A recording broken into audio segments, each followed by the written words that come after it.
बाबा विश्वनाथ के इस पावन धाम पर और आदरणीय प्रधानमंत्री जी की इस कर्म साधना की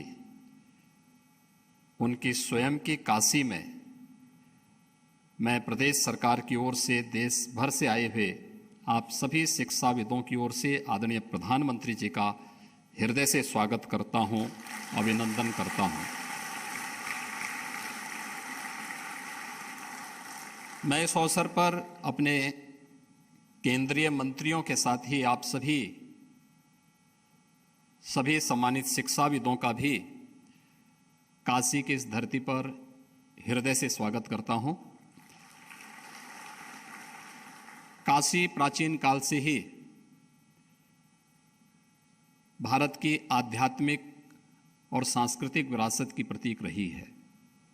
यह विद्या की नगरी है और हम सब आभारी हैं कि जब पूरी दुनिया इस सदी की सबसे बड़ी महामारी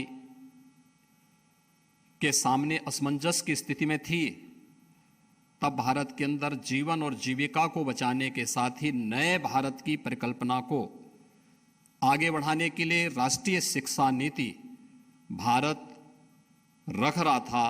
देश के अपनी वर्तमान और भावी पीढ़ी के लिए प्रस्तुत कर रहा था।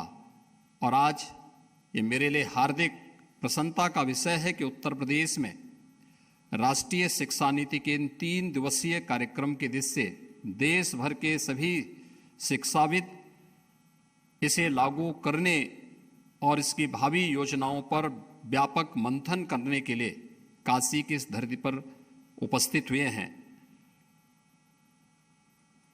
काशी और भारत की परंपरा वैसे भी विद्या से जुड़ी हुई रही है और राष्ट्रीय शिक्षा नीति भारत के उस वैदिक परंपरा का प्रतिनिधित्व करती है जो यह उद्घोष करती है कि आनो भद्रा कर्तवो यंतु विश्वत, यानी ज्ञान को सभी दिशाओं से आने के लिए हमें द्वार खुले रखने चाहिए।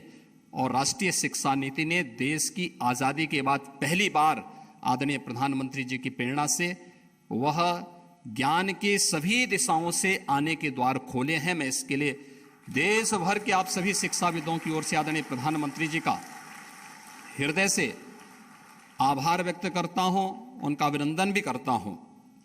आभार इस बात के लिए भी कि देश भर के शिक्षाविद प्राचीन विद्या की इस नगरी में और पंडित मदन मोहन मालवीय जी की इस काशी में, जहां पर उन्होंने काशी हिंदू विश्वविद्यालय भारत की प्राचीन और अर्वाचीन शिक्षा के एक नए केंद्र के रूप में 1916 में इस काशी में काशी हिंदू विश्वविद्यालय की स्थापना की थी।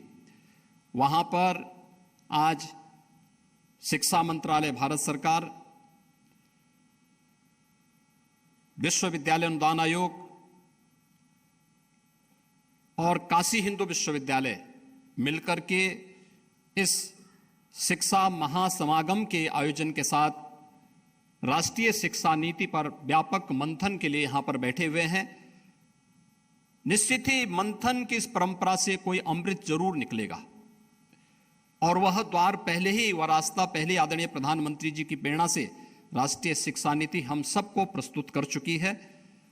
मैं इस अवसर पर एक बार फिर से आदरणीय प्रधानमंत्री जी का उन्हीं की काशी में इस शिक्षा महासमागम कार्यक्रम के उद्घाटन कार्यक्रम के अवसर पर यहां पर उपस्थित होने के लिए हृदय से स्वागत करता हूं, अभिनंदन करता हूं। उत्तर प्रदेश राष्ट्रीय शिक्षा नीति को स्नातक स्तर पर लागू कर चुका है और उत्तर प्रदेश के अंदर हमारे सभी 30 जो शासकीय विश्वविद्यालय हैं और प्रदेश के सभी 35 निजी क्षेत्र के विश्वविद्यालयों में भी इसे लागू करने के साथ ही तकनीकी शिक्षा, कृषि शिक्षा, स्वास्थ्य शिक्षा और अन्य सभी क्षेत्रों में राष्ट्रीय शिक्षा नीति को प्रभावी ढंग से आगे बढ़ाने के उस कार्यक्रम को उत्तर प्रदेश ने आगे बढ़ाने का कार्य किया है। यह व्यापक संभावना वाला क्षेत्र है और जब देश भर के आप सभी शिक्षाविद यहां पर उपस्थित हुए हैं। मेरा अनुरोध होगा, कुछ चीजों को लेकर के अक्सर हम लोग देखते हैं। एक, हमारे महाविद्यालय विश्वविद्यालयों को, शिक्षा के केंद्रों को स्थानीय परिस्थिति के अनुरूप नवाचार और शोध के लिए अपने आप को तैयार करना होगा।